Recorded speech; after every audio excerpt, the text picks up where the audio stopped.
What if your consciousness were not merely reacting to the present, but collapsing a wave function it prepared months ago? Pause with that idea for a second. Have you ever felt that, behind the chaos of your routine, something inside you was silent, simply waiting for the green light? Not anxious, not desperate, just alert, as if a part of you already knew that a shift was coming, even while your daily life looked the same. There is a mechanism in your mind that does not gamble with luck. It observes, records, connects patterns long before you consciously decide anything. And when the moment finally arrives, it can feel sudden, even though it has been forming quietly for a long time. What I'm about to show you is the fatal mistake that 99% of people make when they ignore this call, and how it is blocking your next great transition. Last week there was a moment you could not explain. Maybe it was a subtle tension in your chest while answering an ordinary email. Maybe it was a strange pause before saying yes to something you would normally accept. Nothing dramatic happened, no alarm sounded, and yet something inside you tightened, as if your system had already read a message your conscious mind had not opened yet. We tend to call that anxiety, or mood, or stress. But what if it was neither? In physics, when two waves meet, they create an interference pattern. Some areas amplify, others cancel out. The pattern looks random at first glance, but it is precise. It reveals how invisible forces are interacting beneath the surface. Your mind works in a similar way. Long before an event arrives, your brain has been collecting signals. Tone shifts in conversations, repeated thoughts you keep dismissing, small frustrations that return in different disguises, tiny sparks of excitement that feel out of place in your current routine. These signals overlap, they interfere, they form a pattern. And you feel that pattern before you understand it. Think about that anxiety again. It may not have been fear of the present moment. It may have been the friction between who you have been and who you are about to become. Your nervous system was already sensing the shift, not because it predicts the future in a magical way, but because it has been processing data quietly, constantly, far beyond what you consciously track. Your mind does not wait for your permission to prepare. It runs simulations. It compares scenarios. It notices inconsistencies between your actions and your deeper direction. When enough of those inconsistencies accumulate, the interference becomes strong enough to feel. You call it discomfort, but in many cases, it is alignment trying to break through noise. Here is something important. The pattern is not created in one day. Months ago, you started asking different questions, maybe silently. Maybe you did not even form them into words. You began feeling restless with certain conversations. Certain habits started to taste stale. You were drawn to information that did not fit your current identity. Those were not random impulses. They were the first waves. Each experience since then has added another layer. A book you almost ignored, a conflict that revealed a limit, a small success that showed you a hidden strength. Your brain stored all of it, not as isolated memories, but as energy pointing in a direction. So when you felt that strange pressure last week, it was not chaos, it was accumulation. The interference pattern had reached visibility. We often believe that clarity should feel calm and clean, but in reality, the moment before clarity often feels like confusion, because two versions of you are overlapping, the one that built your current life, and the one that is trying to step into a different configuration. The tension is not a malfunction, it is contrast. If you slow down for a second right now, you might notice where that contrast lives in your body. Is it in your shoulders, your stomach, your jaw? That physical sensation is not an enemy. It is a signal that your internal architecture is adjusting. Your mind has already been reorganizing around something, maybe a decision, maybe a transition, maybe a truth you have been postponing. And here is the part most people miss. When the interference pattern becomes strong, they try to suppress it. They distract themselves, they overanalyze, they double down on old routines to regain a sense of control. In doing so, they blur the pattern again. They choose noise over signal, but the pattern does not disappear. It just gets harder to read. There is a silent intelligence in you that has been preparing, not with drama, not with fireworks, quietly. through repetition, exposure, and small emotional reactions you almost ignored. That unexplained anxiety. It may have been the moment the invisible became detectable. The real question is not whether your mind is preparing. It always is. The question is what you do when you start to feel the interference. Do you get curious? Or do you rush to fix the discomfort as if it were a problem? Because what most people do next is where the real mistake begins. Instead of listening to the pattern, they react to the surface. They try to control what has already outgrown its shape. And that constant reactivity begins to leak the very energy that was meant to support the transition already forming inside them. The moment discomfort appears, most people move fast. A message feels cold, so you respond defensively. A plan changes, so you rush to control what you can. A memory of a mistake surfaces, and you replay it, trying to correct something that no longer exists. It feels productive. It feels responsible. But underneath, something else is happening. You are reacting to echoes instead of listening to direction. Constant reactivity is not strength, it is leakage. When you keep trying to repair yesterday's version of yourself, you spend energy reinforcing a structure that is already shifting. Think about how much mental space is consumed by revisiting old conversations, re-explaining your choices in your head, imagining better replies you could have given. Your nervous system does not know the difference between a real threat and a remembered one, so every replay costs you. Meanwhile, something deeper is quietly constructing a new blueprint. The problem is not that you care. The problem is that you are reacting at the wrong level. Imagine renovating a house while standing in the hallway, arguing about the color of the old walls. The new foundation is being poured in another room, but you are still negotiating details of a space that is about to be redesigned. That is what constant reactivity looks like inside the mind. You fix, adjust, defend, explain. But the architecture of your next phase is being shaped somewhere you rarely visit. Why don't we go there? Because that room requires uncertainty. Reactivity feels safer than vision. When you react, you are dealing with something familiar, a known problem, a past mistake, a predictable emotional pattern. There is a strange comfort in it. You know how to fight old battles. You have rehearsed them many times. But preparation for a new stage does not ask you to fight. It asks you to pause long enough to notice what no longer fits. That pause feels like loss of control. So instead of standing still for a moment and asking, what is actually changing in me? You answer emails faster. You commit to projects out of habit. You overthink decisions that should be simple. You tighten your grip, and energy begins to drain. The drain is subtle. It shows up as fatigue that sleep does not fix, irritation with small things, a sense that you are busy but not moving. You interpret it as stress from outside circumstances. But often it is friction created by resisting internal evolution. There is a difference between responding and reacting. Responding comes from alignment. It has space inside it. Even if the answer is firm, it feels grounded. Reacting is immediate and tense. It carries the tone of urgency, even when nothing urgent is happening. It tries to solve discomfort quickly, without understanding what the discomfort is signaling. When you live in constant reaction, you train your nervous system to prioritize noise over direction. You become excellent at managing symptoms and disconnected from causes. And here is the deeper danger. Every time you react impulsively, you reinforce the identity that belongs to your past configuration. You confirm to yourself, again and again, this is who I am. This is how I deal with things. Even if that identity is already too small. The mind that has been preparing for a transition does not need you to fix everything. It needs you to stop interrupting the construction. There is a quiet room inside you where new connections are forming.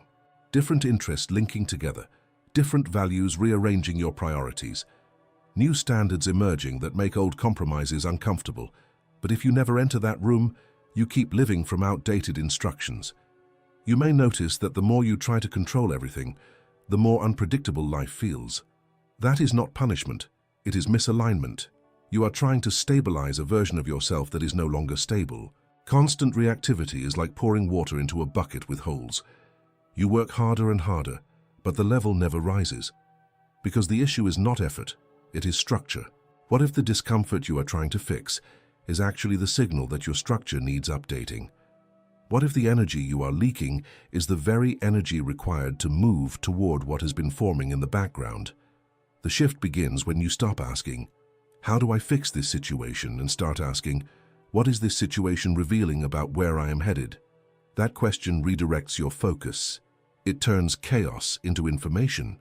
And when you begin to see recurring desires, recurring frustrations, recurring pulls in a specific direction, you realize something else. This is not random noise. There is a trajectory forming, a line of force beneath your experiences. Not a fantasy, not a wish, a vector. There is a difference between a vague wish and a vector. A wish floats. It changes shape depending on your mood. One day it feels urgent, the next day it fades. A vector, on the other hand, has direction and magnitude. It carries force. Even when you try to ignore it, it keeps pointing the same way. Think about something that has been returning to you for months, maybe even years.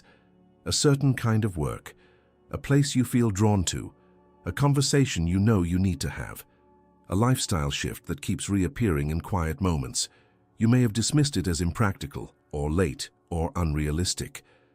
But it does not disappear. That persistence is not random. Your mind does not generate the same signal repeatedly without cause. Repetition is data. When a desire survives disappointment, distraction, and doubt, it stops being fantasy. It becomes orientation. In physics, a vector is not defined by emotion. It is defined by direction and strength. In your inner life, the same principle applies. The strength of a potential future is measured by how consistently your thoughts, emotions, and experiences begin aligning toward it. Notice how certain opportunities seem to cluster around the same theme. Articles you stumble upon, people who mention a similar path, situations that frustrate you in the same specific way. It can feel coincidental, but often it is coherence increasing. Your brain is a pattern recognition system. When enough experiences point in the same direction, it starts weighting them differently. It assigns more importance. It filters your attention accordingly. Over time, what was once a quiet curiosity becomes a steady pull. This is vectorized potential. It is not about magical prediction. It is about accumulated alignment. Every time you learn a skill related to that direction, even indirectly, you add magnitude. Every time you tolerate discomfort because something deeper matters more, you add force. Every time you feel dissatisfaction with your current state and trace it back to a specific unmet value, you refine direction. At first it feels like restlessness, then it feels like tension. Eventually it feels like inevitability. Here is where many people misinterpret what is happening. When the internal pressure builds, they assume it means something dramatic is about to happen externally. They wait for a big sign, a sudden opportunity, a clear announcement from life. But vectors do not explode on their own. They guide motion when you begin to move. If you remain completely still, the potential stays theoretical. It exists in your nervous system, in your imagination, in your quiet reflections. But it does not become reality without participation. There is also something important to understand about boiling points. Water does not boil the moment heat is applied. Temperature rises gradually. Molecules move faster and faster. For a long time, nothing visible changes. Then, at a precise threshold, the state shifts. You may be closer to that threshold than you think. The recurring desire you keep analyzing is not weakness. It is information reaching critical mass. The discomfort you feel in your current environment is not failure. It is contrast, sharpening your direction. However, direction alone is not enough. Many people feel the vector, but remain trapped in analysis. They overthink every possible outcome. They try to guarantee safety before taking any step. Ironically, that attempt to eliminate uncertainty diffuses the very energy that was gathering. A vector requires movement to stay alive. This does not mean reckless decisions. It means small, consistent alignment, a conversation that moves you 1 degree closer, a boundary that protects your energy, a skill practiced quietly in the background. Each action confirms the direction. Each action tells your brain this is real. And something interesting happens when you begin to act in alignment with a long-standing vector. Synchronicities increase, not because the universe suddenly changed, but because your attention and behavior are now coherent. You notice what was always there. Still, there is a subtle layer that most people overlook. Sometimes the vector you feel is not about adding something new. It is about remembering something old, a part of you that existed before compromise, before fear, before practicality shaped your choices. It can feel like déjà vu when you consider it, as if you are not inventing a new future, but rediscovering a path you once glimpsed. That sensation is often described as intuition, but it may be more precise to say it is memory operating in reverse, a memory of a direction that has been forming ahead of you, waiting to be recognized. There are moments when you recognize something before it fully happens, not in a dramatic way, not as a vision or a voice, more like a quiet familiarity. You walk into a situation and think, "I've been here before," even though you know you haven't. You hear yourself say words that feel prepared. You respond to a challenge with a steadiness that surprises you. It feels less like improvisation and more like recall. We usually think of memory as something that only points backward, stored experiences, archived conversations, lessons from the past. But your brain is also constantly simulating possible futures. It runs scenarios while you drive, while you shower, while you lie awake at night. It imagines outcomes, rehearses conversations, predicts risks. Most of this happens below your awareness. When one of those simulated futures begins to align with real events, it can feel like you are remembering something ahead of time. The path feels strangely familiar because, in a way, you have already walked it internally. This is what makes intuition so difficult to explain. It is not magic. It is compressed processing. Months ago, you may have imagined leaving a job even if you never admitted it. You pictured what it would feel like to say no to something that drains you. You thought about how your day would look if you structured it differently. You tested these ideas in your mind again and again. Each time your brain adjusted the model. Then one day, the opportunity appears, or the discomfort reaches a peak. And when the decision moment arrives, you feel ready in a way that seems sudden to others. But it was not sudden to you. You were looping the future quietly. The brain strengthens neural pathways through repetition. If you mentally rehearse a conversation enough times, the emotional charge decreases. The words become easier to access. The outcome feels less threatening. So when reality finally presents the chance, you are not starting from zero. You are retrieving a prepared response. The loop between imagination and experience tightens. This is why some transitions feel smooth, while others feel chaotic. When you have allowed yourself to imagine a different version of your life, even privately, you have already reduced resistance. You have exposed your nervous system to the possibility. The shock is smaller. But here is the detail most people miss. Imagining the future is not the same as escaping into fantasy. If you use imagination to avoid action, the loop becomes distorted. You create elaborate scenes where everything works out perfectly, but you never confront the uncomfortable steps required to move toward them. That kind of repetition builds desire without structure. A true future memory loop is grounded. It includes difficulty. It includes the awkward conversation, the financial calculation, the temporary uncertainty. When you allow your mind to simulate the whole picture, not just the highlight reel, you build readiness, and readiness changes your perception. You begin to notice signals you would have ignored before, a comment that confirms your thinking, a resource that aligns with your direction, a problem that pushes you to grow in a specific way. It can feel like life is arranging itself around your internal shift.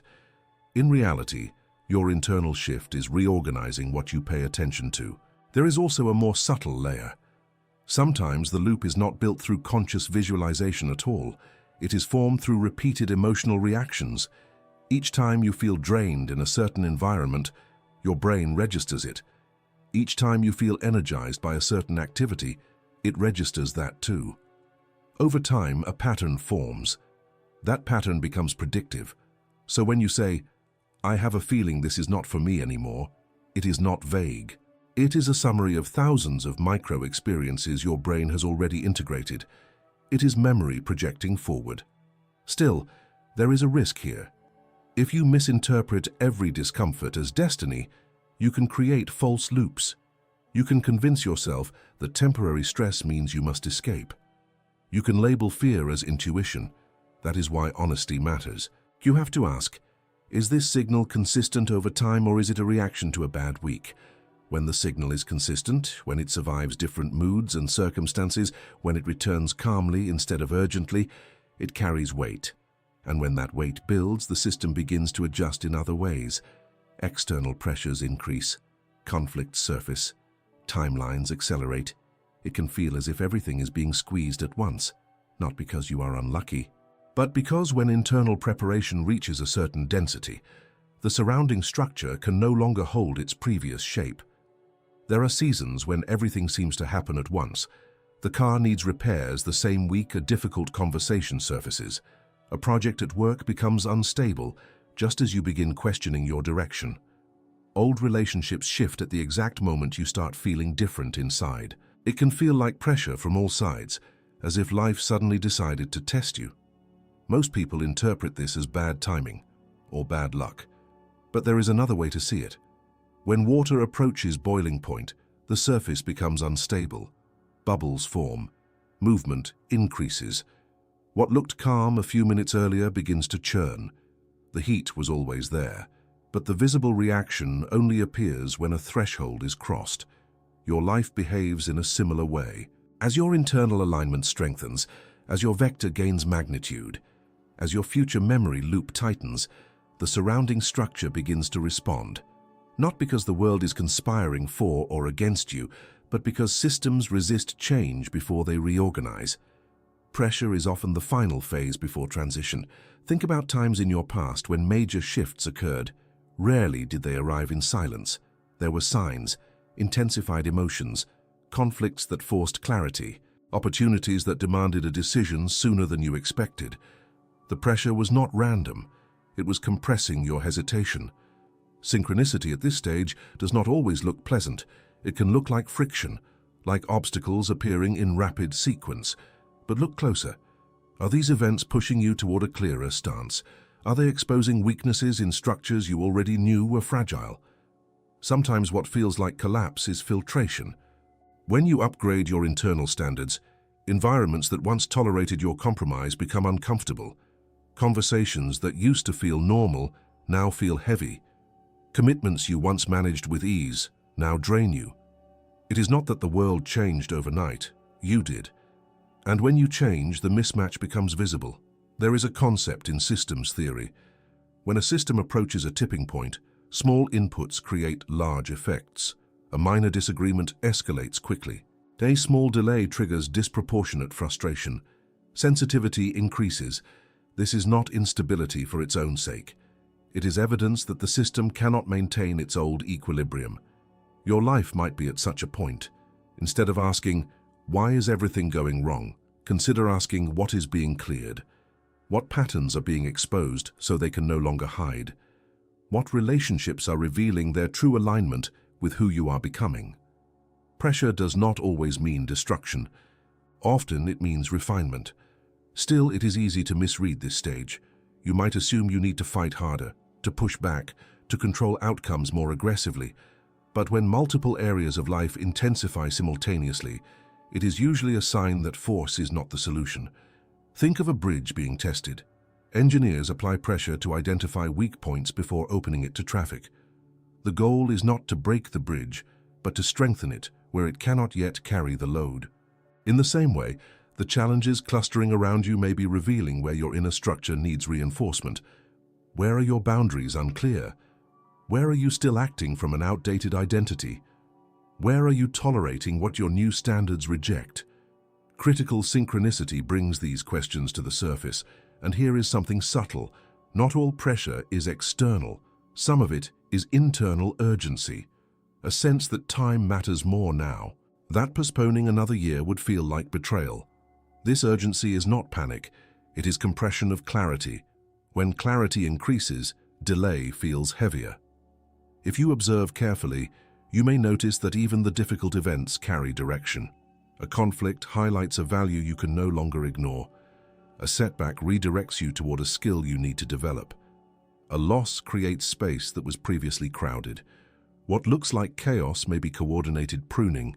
The danger is interpreting every challenge as proof that you are off track. Sometimes the opposite is true. Sometimes the system tightens precisely because you are aligned and something old must be released. The question becomes, can you remain steady under pressure without rushing to escape it? Because in the middle of compression, there is also a quiet invitation not to fight, not to force, but to regulate your nervous system enough to see clearly what belongs and what no longer does. Before making any drastic move, there is a simpler doorway available. A small recalibration that does not require heroic effort, just recognition. When pressure builds, the instinct is to move faster, answer quicker, decide sooner, fix more, tighten control. But there is a different move available, and it feels almost counterintuitive. Instead of increasing force, you adjust position. You change the angle from which you are engaging your life. Rest is not collapse. It is geometry. Imagine a structure built with perfect lines and balanced weight. It does not need constant correction because its shape distributes pressure evenly. Now imagine a structure slightly misaligned. Even small weight feels heavy. Stress accumulates at the wrong points. Over time, cracks appear. Many of us are not exhausted because we are doing too much. We are exhausted because we are carrying weight at the wrong angle. The geometry of rest is not about stopping your life. It is about realigning your inner posture so that energy flows instead of jams. You can feel the difference immediately if you pay attention. Right now, notice your breathing. Is it shallow? Is your jaw tight? Are your shoulders lifted slightly without you realizing it? These micro-contractions are signs that you are bracing against something. You may not even know what you are bracing for. Take one slow breath. Not dramatic, just slightly slower than usual. Let your shoulders drop a fraction. Feel the chair under you. Feel your feet touching the ground. This is not a relaxation exercise for its own sake. It is a recalibration. When your nervous system softens, your perception changes. Under tension, everything looks urgent. Under regulation, you can distinguish between what truly requires action and what only triggers old patterns. Rest creates separation between stimulus and response. That small gap is powerful. Many people think that what is prepared for them requires extreme effort to obtain, that the next level demands grinding, pushing, proving. Sometimes effort is necessary, but often the deeper shift requires recognition, not strain. If something has been forming in you for months, if a vector has been gaining direction, if pressure has been refining your clarity, then forcing outcomes from a tense state may distort the very transition you're ready for. Think about a key entering a lock. If you shove it with urgency, it jams. If you align it gently and turn with steadiness, it opens smoothly. The door was never opened by force alone. It required alignment. Rest is how you align. This kind of rest is active awareness. It is choosing not to chase every thought, not to answer every internal alarm. When anxiety rises, instead of immediately trying to eliminate it, you observe it. Where is it located in your body? What story is attached to it? Does that story hold up under calm examination? Often, when you sit with discomfort without reacting, it begins to reorganize. Not because you suppressed it, but because you stopped feeding it with urgency. There is also a deeper layer. Rest allows integration. When you move constantly, you gather experiences but do not process them. When you pause, your brain consolidates information. Connections form between events that seemed unrelated. Insight emerges not from effort but from space. Think about how many realizations you have had in the shower, on a quiet walk, or during a slow drive. Those insights were not forced. They surfaced when your mind had room. If your life feels compressed right now, perhaps what is required is not another plan, but a different posture, a willingness to sit in the middle of pressure without immediately solving it, to trust that some doors open when you stop pushing against them. This does not mean passivity. It means precision. From a rested state, you can sense which actions are aligned and which are reactions. You can feel when a decision comes from clarity versus fear. The body becomes a compass instead of an alarm system. And here is something subtle but important. When you rest consciously, you begin to notice how your thoughts influence your physical state. A single worry tightens your chest. A single assumption shifts your breathing. The connection between mind and matter becomes visible. Your neurons are not isolated from your life. They are shaping how you experience it in real time. When you adjust your internal geometry, you are not just calming down. You're changing the way your system prepares for what is next. And if thought can contract your body, it can also expand it. If perception can distort your posture, it can also refine it. The relationship between what you think and what you live is more entangled than it appears. You have felt it before, even if you never used this language. A single thought changes your body. You remember an argument, and your stomach tightens. You imagine good news, and your chest opens slightly. You anticipate criticism, and your shoulders lift before anyone says a word. Nothing external has happened yet. No one has touched you. No event has occurred. And still, your physical state shifts. That is not poetic. It is biological. Your brain does not separate thought from matter the way you do conceptually. To your nervous system, a vividly imagined scenario and a real one can activate similar pathways. Hormones are released, muscles contract, attention narrows or expands. In simple terms, thought prepares matter. This preparation is constant. Every belief you carry about yourself subtly adjusts how you move through space. If you believe you are behind in life, your posture reflects it. Your tone changes. Your decisions shrink. If you believe you are stepping into a new phase, even quietly, your eye contact strengthens. Your timing shifts. Your tolerance for certain behaviors decreases. Thought builds micro-bridges to events before they fully materialize. This is not about controlling reality with your mind. It is about understanding that your internal narrative shapes how you meet reality, and how you meet reality shapes what becomes possible. Consider two people walking into the same opportunity. One thinks, "I'm not ready." The other thinks, "I'm learning." The external situation is identical, but their nervous systems are different. One braces, the other leans forward. Over time, those small physiological differences create different outcomes.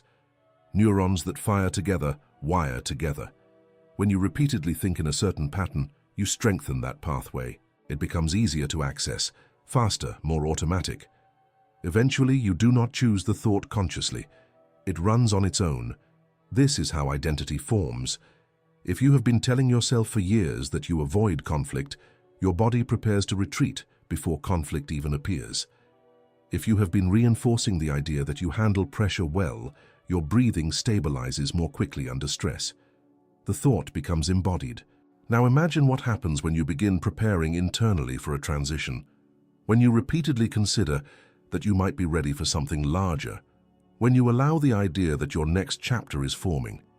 Even if you say nothing out loud, your system starts adjusting. You may notice subtle changes, a new firmness in your voice, a decreased tolerance for disrespect, a growing impatience with environments that once felt acceptable.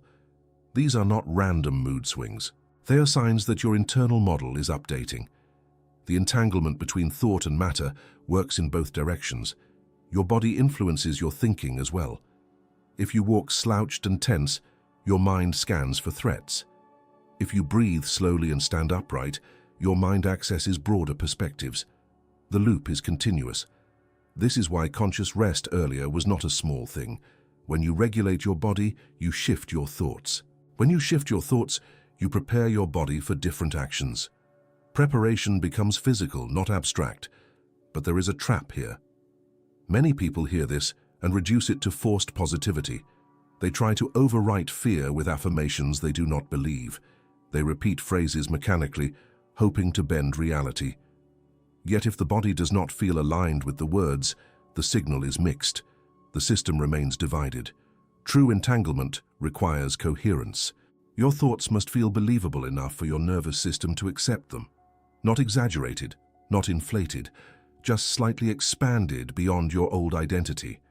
For example, instead of telling yourself, "I am completely fearless," you might shift to, "I can tolerate discomfort long enough to learn." That statement is grounded. The body can work with it. When thought and sensation begin to agree, action becomes smoother. Decisions feel less forced. You are not pretending to be someone new. You are integrating a version of yourself that was already forming. And here is where the deeper question emerges. If your thoughts influence your body, and your body influences your behavior, and your behavior influences your results, then what happens when you focus obsessively on what you lack? What happens when every visualization reinforces the gap between where you are and where you think you should be? For years, you may have been told that the key is to think positively. Visualize what you want. Repeat affirmations. Focus only on good outcomes. Keep your vibration high. The promise is simple. If you hold the right images in your mind, reality will follow. There is truth in the idea that thought shapes experience. But there is also a flaw that few people talk about. When you constantly visualize what you want without examining how you feel about not having it, you may be reinforcing the sense of lack. Imagine someone who wants financial freedom. Every day they picture the house, the travel, the ease. But underneath those images is tension, a quiet belief. I don't have enough. I am behind. The more they visualize the desired life, the more they highlight the gap between here and there. The body does not respond to the picture alone. It responds to the emotional tone beneath it. If visualization activates longing mixed with inadequacy, the nervous system encodes scarcity, not possession. The mind keeps rehearsing the absence of what is desired. Over time, this can create frustration rather than readiness. Positive thinking becomes a polished form of resistance. There is also another layer. When you focus heavily on a specific outcome, you can become attached to the exact shape it must take. You imagine the promotion, the relationship, the recognition in a precise format. If reality begins offering a different path that leads to the same deeper fulfillment, you may ignore it because it does not match your script. Preparation is flexible. Fantasy is rigid. Real preparation assumes that something is already forming, even if you cannot control how it will appear. It is less about repeating "I will have this," and more about embodying "I am becoming the kind of person who can handle what comes." That shift is subtle but powerful. Instead of visualizing the applause, you practice speaking clearly. Instead of imagining the perfect partnership, you strengthen your communication and boundaries. Instead of picturing the finished result, you adjust your habits so that your daily life aligns with the direction you sense. In this approach, thought is not used to escape your current state. It is used to refine it. Another problem with forced positivity is that it can suppress honest signals. If you feel doubt or fear, and you immediately override it with "everything is perfect," you lose information.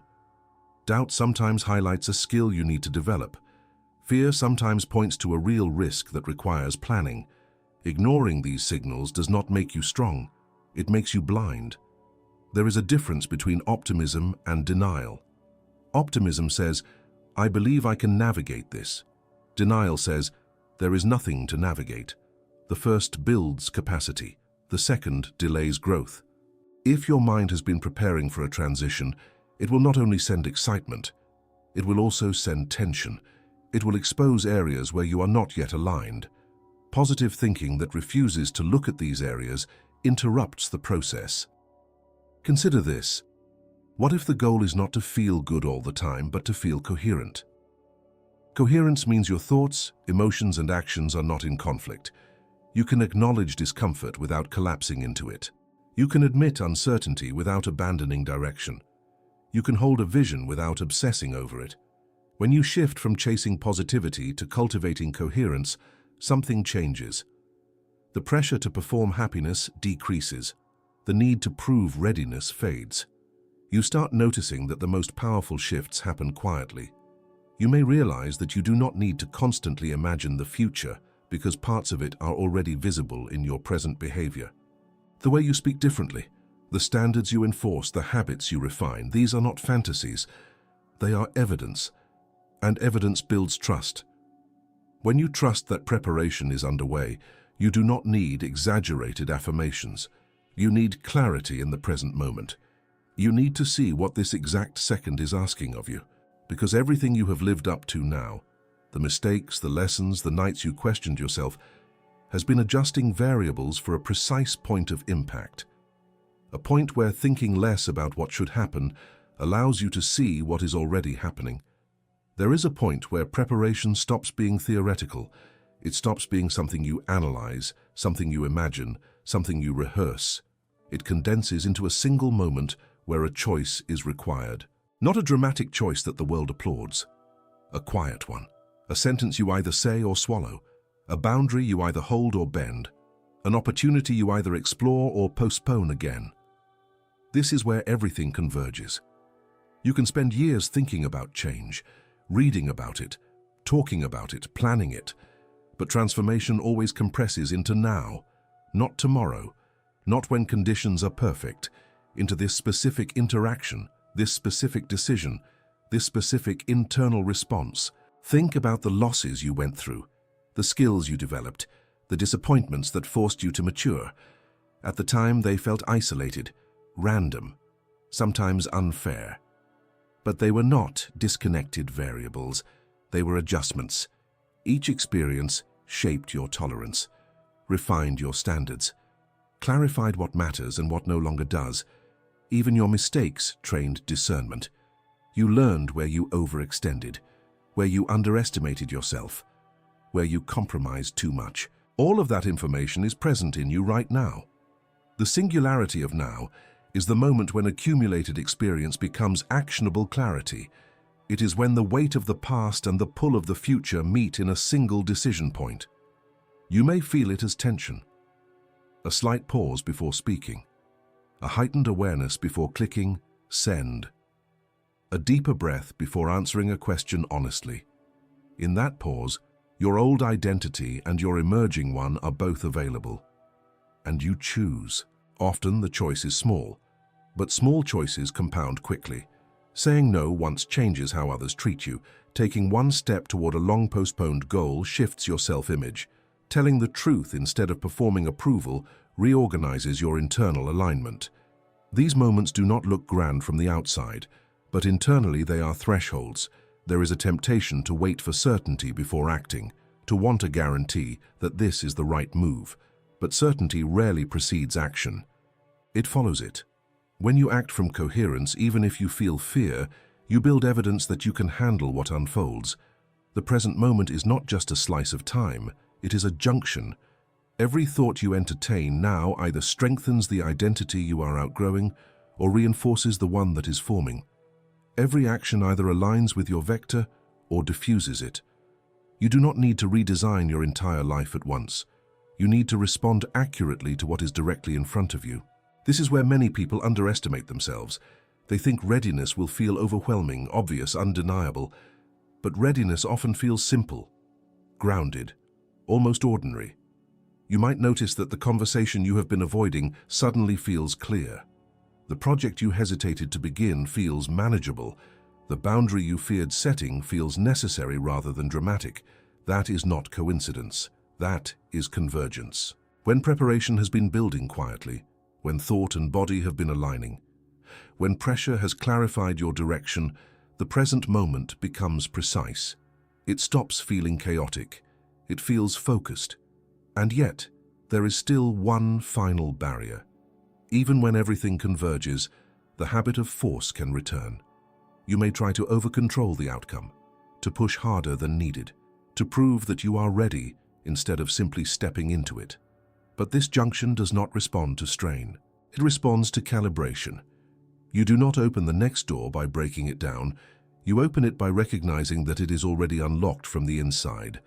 If the door is already unlocked from the inside, then activation is not about force. It is about participation. Most people approach change like a battle. They gather motivation, push their willpower to the limit, and try to overpower hesitation. For a short time, this can work. But force is expensive. It drains quickly.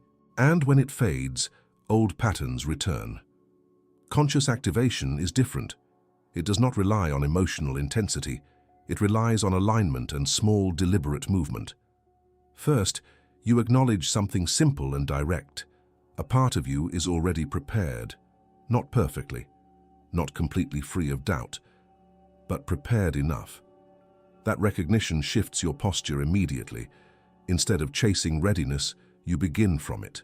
Take a quiet moment and ask yourself without drama, if I were already ready, how would I respond to what is in front of me today? Do not look 5 years ahead. Look at today, at the email waiting for a reply, at the conversation you know you need to have, at the decision you keep postponing. Notice what changes in your body when you frame it that way. There is often a subtle straightening of the spine, a steadier breath, a reduction in mental noise. Readiness is not loud. It is clear. The next step is not to make a massive leap. It is to make one clean move that confirms alignment. Not a symbolic gesture, a practical one. Send the message, schedule the meeting, block time to develop the skill, adjust your routine slightly to match the direction you sense. Activation requires movement, but it rewards precision over speed. Another part of this protocol is restraint. There will be an impulse to announce your shift to everyone, to overcommit, to prove that this time is different. Resist that urge. Let your actions speak quietly at first. Let the evidence build internally. When change is real, it does not need immediate validation. You also need to monitor your internal dialogue carefully, not to eliminate doubt, but to differentiate between useful caution and habitual fear. Useful caution asks practical questions. Do I have the information I need? What is the first manageable step? Habitual fear exaggerates. What if everything collapses? What if I fail completely? When you hear the second voice, do not fight it aggressively. Acknowledge it, then return to the next concrete action in front of you. Activation is anchored in the present, not in imagined catastrophe. There is another subtle element: energy conservation. If something no longer aligns with your direction, reduce your investment in it. You do not need to burn bridges or create dramatic exits. Simply stop feeding what you are outgrowing. Redirect that energy toward what is emerging. This is where surrender becomes powerful. Surrender is not giving up. It is releasing the illusion that you must control every variable. You control your clarity. You control your effort. You control your honesty. Outcomes unfold through interaction between you and the world. When you stop trying to force the exact shape of the result, you become more responsive. You notice opportunities that do not match your old script, but align with your deeper direction. You adjust without panic. You move without aggression. Activation also includes feedback. After you take a step, pause and observe. How did that feel? Did your body tighten or expand? Did your energy increase or drain? This is not mystical. It is data. Your system gives immediate signals about alignment.